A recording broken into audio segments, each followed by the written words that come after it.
Commander Sarah Chun stared at the twisted metal that had once been her right arm. Now scattered across the battlefield of Kepler 442b, the Zephyrian plasma cannon had torn through her exosuit like paper, taking flesh and bone with it.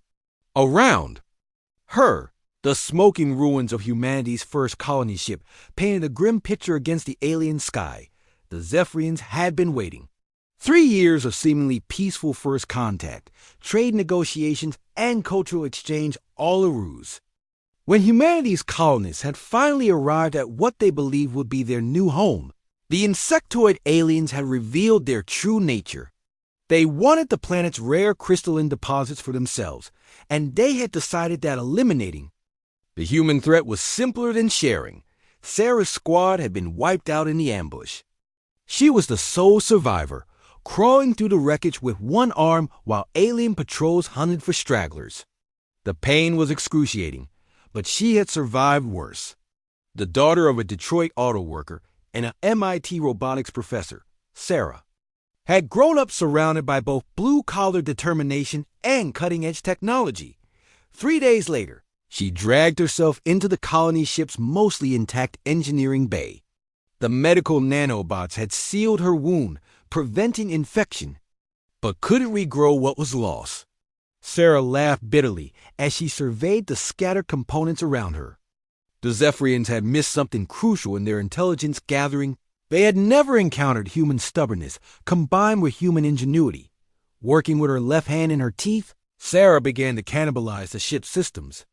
She pulled servo motors from the navigation arrays, neural interface chips from the computer cores, and synthetic muscle fibers from the ship's repair drones. The Zephyrians had superior plasma weaponry, but they had never developed true cybernetic integration. Their rigid caste system and fear of biological modification had left them centuries behind in that field. For 2 weeks, Sarah worked in hiding, eating emergency rations and dodging patrols. She studied the Zephyrian technology she could scavenge from their fallen soldiers, reverse engineering their communication systems and weapon designs. The aliens were methodical, but predictable. Their hive mind mentality made them efficient but inflexible. When Sarah finally emerged from the wreckage, her right arm was a masterpiece of human engineering. The titanium carbon fiber frame was stronger than bone. The synthetic muscles could generate 3 times normal human strength, and the neural interface responded faster than biological reflexes. But the real innovation was the integrated weapon system, a plasma projectile reverse engineered from Zephyrian technology but improved with human creativity. The first Zephyrian patrol never knew what hit them. Sarah moved like a ghost through their perimeter, her cybernetic arms enhanced sensors detecting their heat signatures through walls.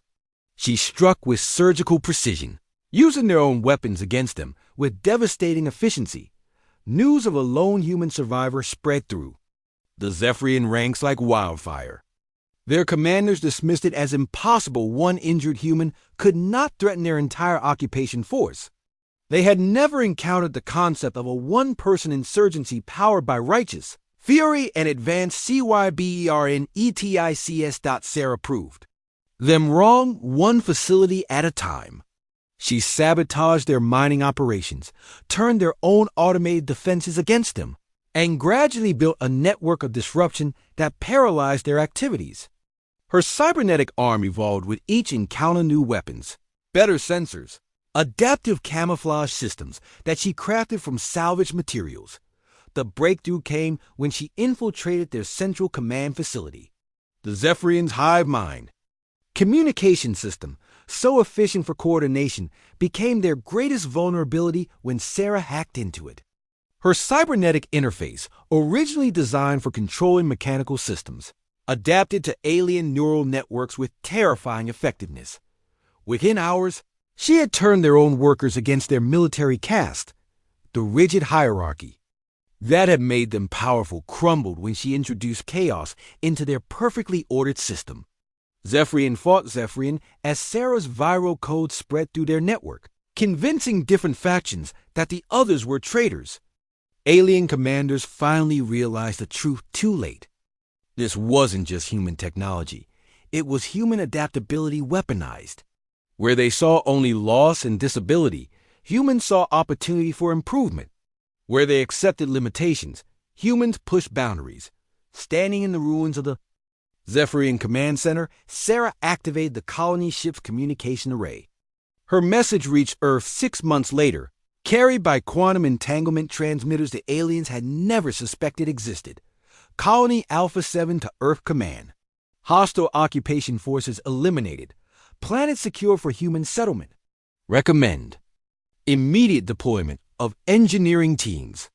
She paused, flexing her cybernetic fingers. Also recommend expanded cybernetic integration protocols. Turns out losing parts of yourself isn't the end. It's just the beginning of becoming something better. The first wave of human reinforcements arrived to find Sarah Chun waiting at the spaceport, her cybernetic arm now a work of art as much as engineering. Behind her, former Zephyrian mining equipment, reprogrammed and improved, was already preparing the planet for human habitation. She had lost an arm to alien treachery. In return, she had taken their entire world and turned it into humanity's newest home. It was, the historians would later write, a perfectly human response to adversity. The Zephyrians who survived learned a valuable lesson that day. Never assume that breaking a human means defeating them. Sometimes, it just means making them stronger.